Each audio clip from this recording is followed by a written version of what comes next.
All right, Wes, my man, what's up? What's up? Hey, you should have gave me the memo, man. Hey. You know, I love the jewelry. I love the clothes. Like, where you shopping at today, bro? I'm shopping a little bit everywhere, you know, Fabletics. Okay, H&M, Fabletics. like things Yeah, sir. like that's not going to break the bank, but it's going to make you look the best that you can, you know. I love At a certain age, you got to, you know, step up your wardrobe, you know. So I had to do that because I came from the hood. So I was dressing like that for a while. I love it. I love it. Yeah, you look good. You feel good. Yes. And that means you perform better. Yeah, for sure. Man, Wes, I appreciate you, brother, for being on the TC Lifestyle Fit podcast this morning. Well, I appreciate you for inviting me, you know. Yes, sir. That's always an honor to be like, hey, just have an invitation to do something, to share your thoughts and to exchange ideas and just to help, you know, cultivate even more of a winning mindset, you know, from other people who win. Yeah, I love that winning mindset. And I'm sure you have applied that winning mindset to your business, which is called Feeding Royals, correct? Yeah. Well, the funny thing is, like, this winning mindset had to be developed over time. I wasn't thinking like this even a year or two ago when I had when I started the business, you know. That's something that I had to work on. And even through this time of transition, going back, not necessarily to the drawing board, but saying, you know what are some ways that we can make a win for us, like so it's sustainable for us, and not trying to copy other people's, you know, other people's way of doing. So Feeding Royals, you know, is really was birthed out of my, like, it's 3 or 4 generations strong. You know, my mom used to cook where her mom growing up, and they used to feed the whole neighborhood and all the family members and the pastors. Come on now, man. Selling dinners, and my grandma used to, you know, cook for white folks. You know, so this is in my DNA, in my blood. And so when my mom had kids and, you know, we got a house of our own, we was the party house. You know, we became that for the neighborhood and the church and the family.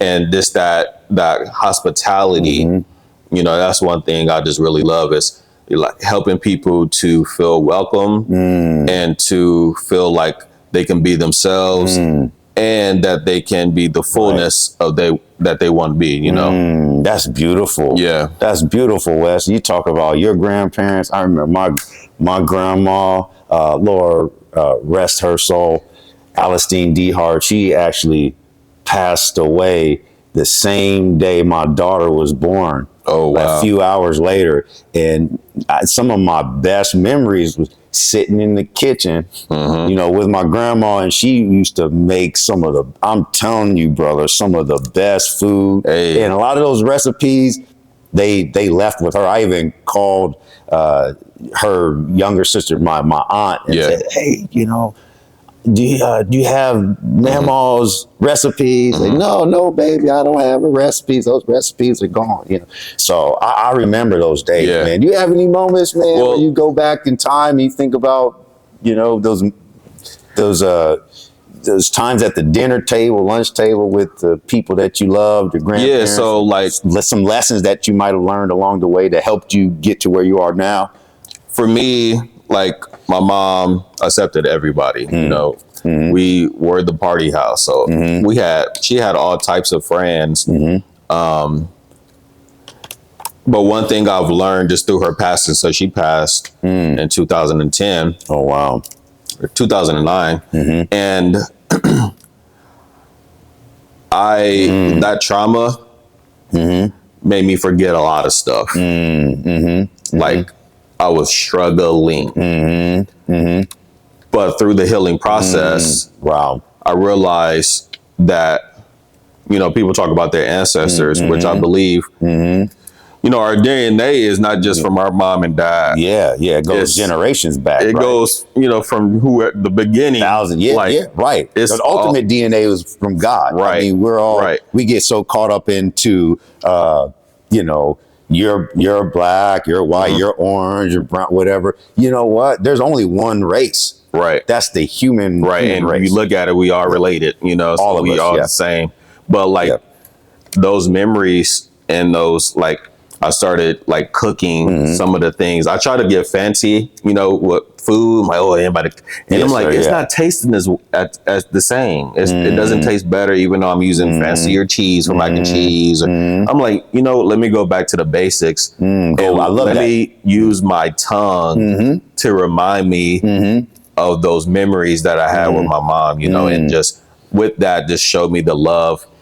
I love eating more than I love cooking, and I love hospitality as more than cooking as well. So that's what I really focus on. Well, so what would you say would be the most important aspect of what you do as a culinary expert, with how you provide food and your services to customers? What's the key component that makes it all work well for the people you serve? Yeah, so I would say the food, obviously it has to be good. Yeah.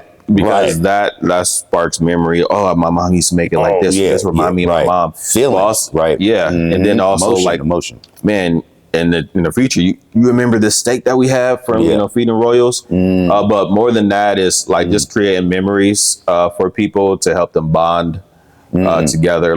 We give experiences, so that's why you focus on the experience. That's amazing. I spent, I have education and experience in the kitchen. Yeah, and I got a certificate of multiple certificates from Norman Empty Pots and from Metro for the kitchen. But now I'm getting my degree for the front of the house, so I'm talking to guests. But mainly, I'm helping other people in the front of the house become the best that they can be, so they can make the most money to help provide for themselves and their family and community. So when you're working in a kitchen, you have a team, just like any business. Most businesses, there's a team of people you work with. So how does it work in your profession? I know there's a chef, there's cooks, they all have different roles. How do they all work together to make to create success for the people coming to eat your food? I got a very interesting perspective because most people who work in the kitchen stay in the kitchen. They don't want to go in the front. They don't want to serve. Yeah, right. I spent most of my career serving, so that's actually what I love to do more than being in the kitchen. But I've seen both sides, and both sides work together to make the whole experience work. It's a team effort. And so the back of the house, the executive chef, he's the oversight. He's the coach. The executive chef. And then you have the people that's under him. You can have, your sous chef. He's like the assistant coach. And then you got your line cooks who they're players. They're the ones in the game. The sous chef is in the game too, but he got more of a coaching mindset. He's a player's coach. But the line cooks, they doing the day-to-day work, prep work. They doing the hours, standing on their feet and making it work. But it doesn't stop with them, because they can have great food, but if you don't have great service, that's going to wipe out the food portion. Wow. So your servers and your front of the house managers and bartenders, they the people that everyone sees. They the one who set the vibe. Oh, that makes so much sense. So it's a team effort all around. You've been to a spot where, the food was great, but your server, was, mean. They wasn't attentive, Right. So I probably won't go back, or I'm going to order online. I'm not going to sit down. Take care of your customers. Yeah.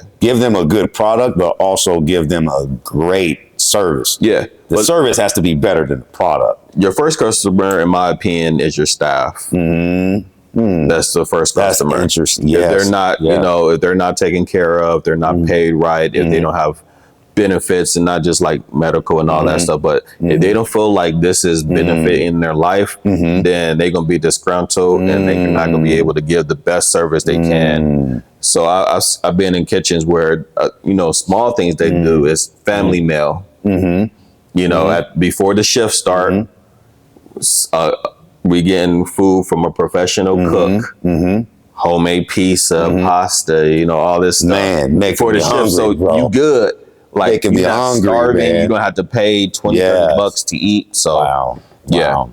What is your perspective on food quality? Because you look, like the world. You look at the World Health Organization. You go to the website and you see all this data and information on how cancer is impacting America and even the world now. And these conditions, it does have a lot to do with food quality. Living a sedentary, adopting a sedentary lifestyle, and then not taking care of your body through the appropriate nutritional habits. What is your mindset when you prepare food in terms of how people are able to heal and gain energy from the food that they eat? Through your organization.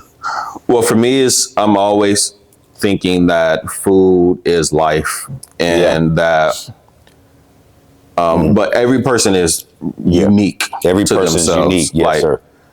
We obviously got genetic codes that our body, certain foods aligns with our body's chemistry more than others. Right. Dr. Sebi talked about that a lot, and other African doctors just talked about our African genetics. So I do believe in that. But also I believe that each person, even if you're in the African diaspora or African as whole, has their own genetic code that works with certain foods better than others. So my job is not really to tell people what to eat, but help you and help us discover what is the best combination of food for yourself. Some people I love that concept. Just fruits, vegetables, some, plant-based, some people just meat, no fruit, but it really, especially partner with your doctor to help individualize the nutrition that you need. And I think it's super simple. Eat less, work out more. But I think also we overcomplicate the process. Yes, don't we? Yep. We overcomplicate being healthy.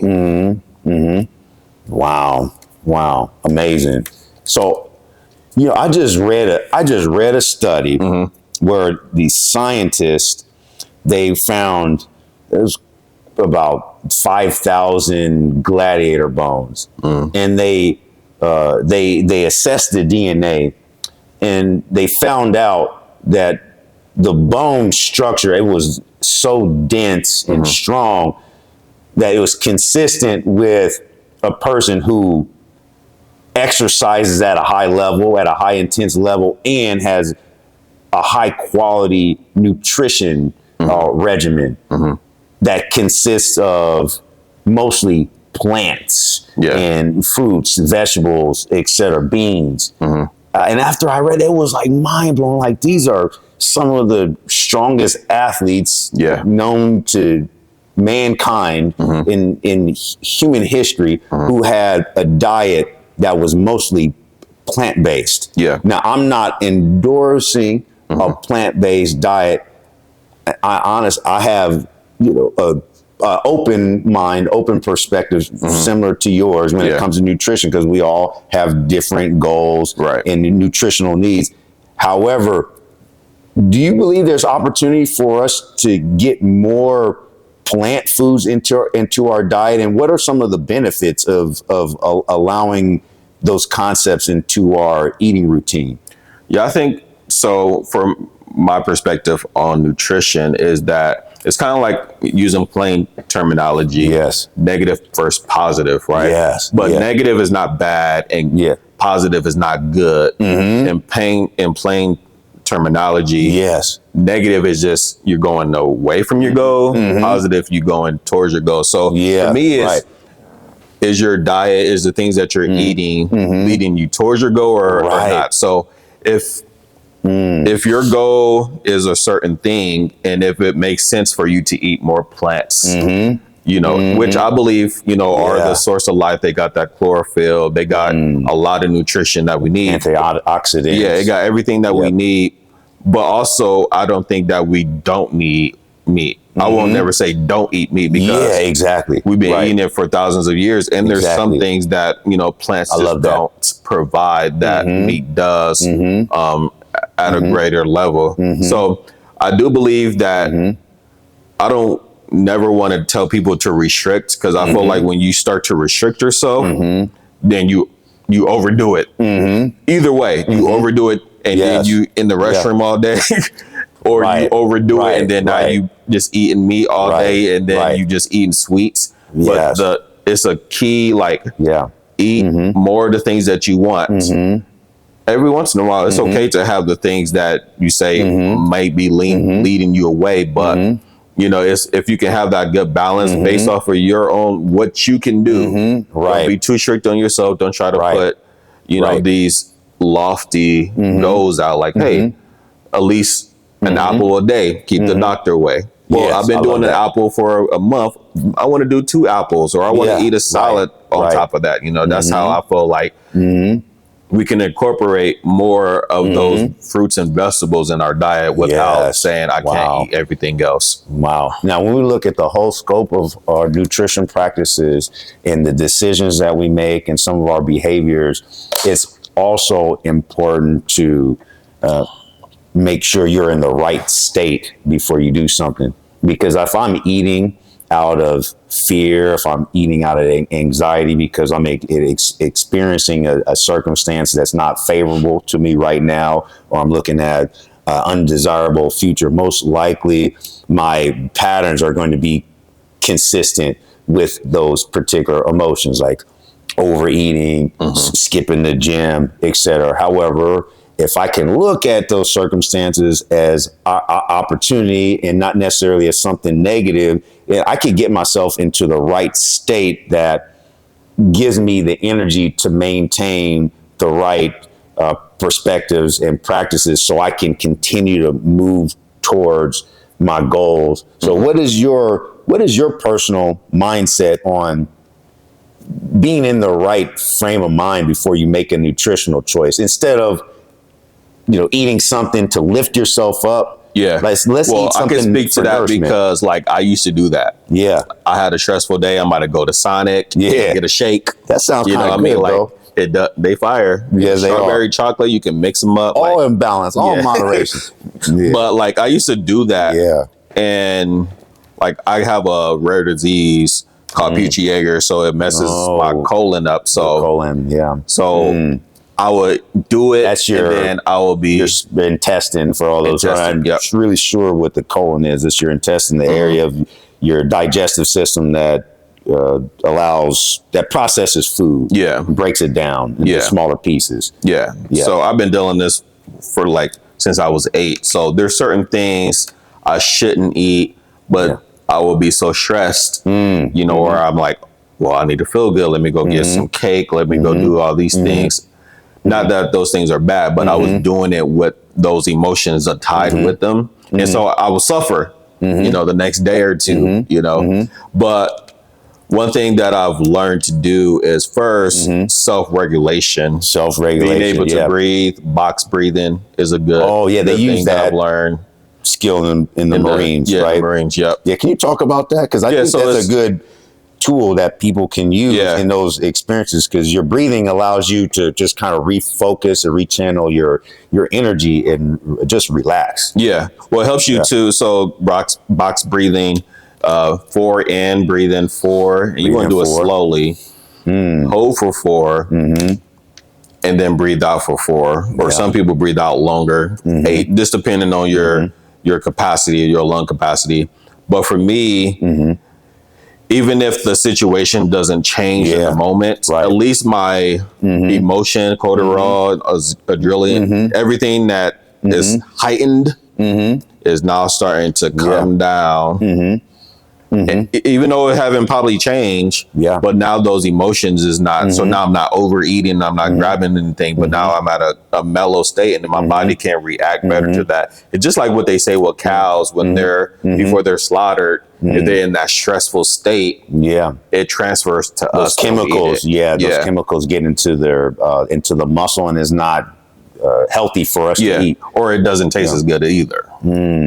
Yeah. So what is your point of view of just staying focused when you get started with a new nutritional program? Like, you're adopting new habits that are probably foreign to you. This is a new person who is going through the process of changing their life, and I believe that's your blood is important. What you put into your body, because you want nutrients. You got all these organ systems. You got brain. You talk about your colon. You got the digestive system, etc. And you need the right nutrients for these areas of your body to operate at a high level. How does a person understand that concept when they get started with the nutrition program to maintain focus? And if you can't change this circumstance, like, what do you change about yourself? Yeah, I think for me, SOS Band said it really good. They said, baby, you can do it. Yeah. Take your time. Yes. Do it right.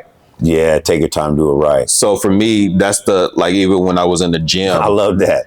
I was out. Do it right. Take your time. Do it right. When you take your time, it's a marathon, like as Nipsey Hussle said. Yeah. Yep.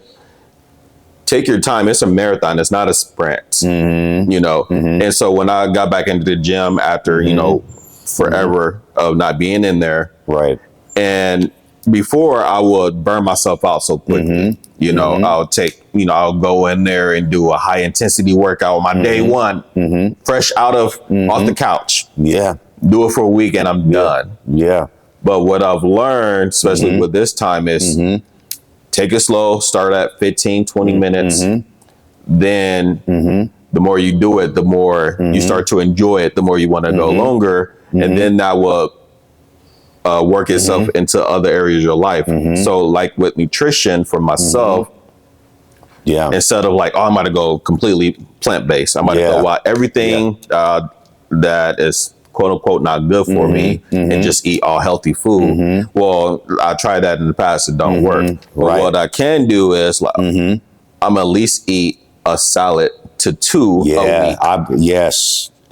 Amen. I'm gonna at least drink a smoothie or 2 a week. I'm gonna cook breakfast as much as I can at home. Dinner as much as I can at home. When I go out, I'm gonna look for not the quote unquote healthiest. Right. So I work at NRL in Exarban, and they got a bunch of different restaurants, and one of them just opened. And it's one of my favorite because they sell lamb. Oh, now wow. It's meat. I've tried lamb before. Super lean. Yeah. Okay. Yeah. I've tried lamb before. It wasn't my cup of tea. Yeah. But it might be someone else's cup of tea. We talked about that earlier. Yeah. What works for you might not necessarily work for me, and what works for me might not necessarily work for you. That's why I think that you find what. Yeah. Don't force yourself to do something that you don't want to do. Exactly. Find something that you want to do. And then take your time. Do it right. It's a marathon. Yeah. Day by day. If you don't, if you didn't do it today, there's tomorrow by God's grace. You know. Yeah. So what do you do every year to assess your health? I go to the doctor once a year. They draw blood. They make sure my lipid levels, everything are okay. What is your advice to people who are like low in energy and maybe they haven't been to the doctor in a while? How do you believe it's important every year to go get just a regular checkup so you can have a professional assess what's going on inside your body? Yeah, I think I didn't think I was going to live until 30. Wow. Because of this disease. My mom died when she was in her 40s. The same was my dad. And so I was afraid to go to the doctor because I'm like, I didn't want to get that note. But after I hit 31, 32, then I'm like, you know what? Me and my doctor about to be best friends. Wow. But even inside of our body, I think everything starts from the mind. It starts in the mind. So mind, gut, body, connection. It's all connected. Yeah. So my therapist is on the same level of my MD. So I go get my yearly, which I'm about to get another one in about 2 weeks. And then I have a weekly therapy session. Wow. Because if my mind ain't right, like it's going to flow and show in other parts of my body. My mind first. That's the reason why I've been consistent in the gym. Wow. Because I got my mind first. I didn't try to get my body right first because for me, it wasn't helping. Right. It was, I was struggling still. But when my mind started getting right, I started seeing results faster. I started to enjoy the experience and the process. And now I'm like, you know what? I can keep this going. Like I can pass these habits to my kids. Wow. There's a direct connection, your gut and your brain, correct? Our gut is a second brain. Yeah, wow. So I learned 90% of the body's serotonin, which is a hormone that makes you feel good, gives you energy, positive emotion, is produced in your gut. You have happy bacteria. So we're going to say you got happy bacteria, then you have other bacteria that's going to make you tired and drain all your energy. The goal is for all of us when we approach our nutrition is to focus on food, not being perfect, because none of us are perfect, but we can still be excellent, which means every day we're striving to be a little bit better than we were the day before. But we need healthy, fresh fruit, vegetables, lean meat. You have all kinds of different diets. Choose one that works for you, stick with it, commit to it. However, we all need to make sure we're getting an ample amount of food into our system that produces healthy bacteria, and that healthy bacteria has a direct effect on our brain health, correct? Yeah. What is some of your knowledge in that area? Well, because I have this disease, I'm always like got different health issues, you know, as far as where my stomach goes. But, you know, from being able to really focus in, and for me, sometimes it went backwards when I started working out and started seeing results. Then I'm like, ooh, now I'm thinking about what can I eat to produce even more results. Yeah. You know, so it's like, once you hit goals, your goal gets bigger, you know, you start making more, you start. So for me, like once I start getting cleared out and once my stomach started functioning and I'm not in as much pain anymore, then I'm able to think better. Because now I'm not every day, man, I'm in pain. My focus is not on my stomach. My focus is not on, okay, I'm stressed out. Let me go get this burger. Let me go get this donut. But it's like, you know what? Which always sounds good. Yeah. For the short term, but long term, it is counterproductive. And there's nothing wrong with any of those things in moderation. In moderation. And, but for me, so that's when my body's getting right, my gut's getting right. And I've still got a journey to go. With it. We all. But don't like, we all. That also helps produce greater results in my mind partnered with the therapy, you know, which I believe is just as important as our body getting strong. Yeah, so amazing. Well, I have a couple more questions before we wrap up our podcast for today, Wes. And you have, some golden nuggets, gold like those rings on your finger. You know. Yeah, so I followed Dwayne "The Rock" Johnson, man. Yeah, and beast. That dude is just boom, buff. But what's interesting about The Rock is his cheat meals. I don't like, me personally, I don't like using the term cheat meals because it's like, okay, what am I cheating? I'm not cheating anything. I've been working hard. I deserve to have a slice of pie, a hamburger, maybe some fries if I'm eating well 80 to 90% of the time. So I like to call it treat meal. Bro, what's your treat meal, man? Like, what do you trick or treating on? To be honest, every day I can have a treat. Yeah, because I have, my perspective is, I don't believe in diet. Yeah, but I believe in lifestyle. Yeah, and I believe what works with your lifestyle. Yeah. So for me, it's not what do I need to restrict or what can I have at the but it's like, you know what, that burger looked good, but also the chicken sandwich looked good too. Let me try the chicken sandwich today. Or you know what, I'll get some wings and I'm gonna get a salad too. That's good. You know, balance. It's now I'm not depriving myself. When I do eat a slice of pizza, I'm not eating 10 slices. You know what I mean? Yeah. It's not like I'm waiting. And for me, it helps me to stay on track and helps me to make it sustainable. You know, because not everyone can just be like, okay, I'm going to eat really good for 6 days. And because, you know, that also can trigger eating disorders. Wow. You know, so that's true. For me, in my opinion, it's like, okay, most of the time, like during the day, I know I'm going to eat an apple a day. I know I'm going to eat a salad. I'm going to have a smoothie, you know. But hey, I'm at this restaurant. I'm not going to just tell them to bring me some water and the salad if I want this steak. Do I have to eat the whole 16-ounce steak? No. I'm going to eat slowly. Pay attention to my triggers or to my signals. To tell me what I'm full. To tell me, okay, that's enough. Let me get a you know, a to-go bag. So I believe like when you eating, it's more about taking your time and being mindful about your experience, how it tastes, and how your body feels too, so you can know, okay, this is the stopping point. That's so good. So where are the areas of opportunity for improvement in the food industry that would make a radical or significant change in the lives of everyone all over the world?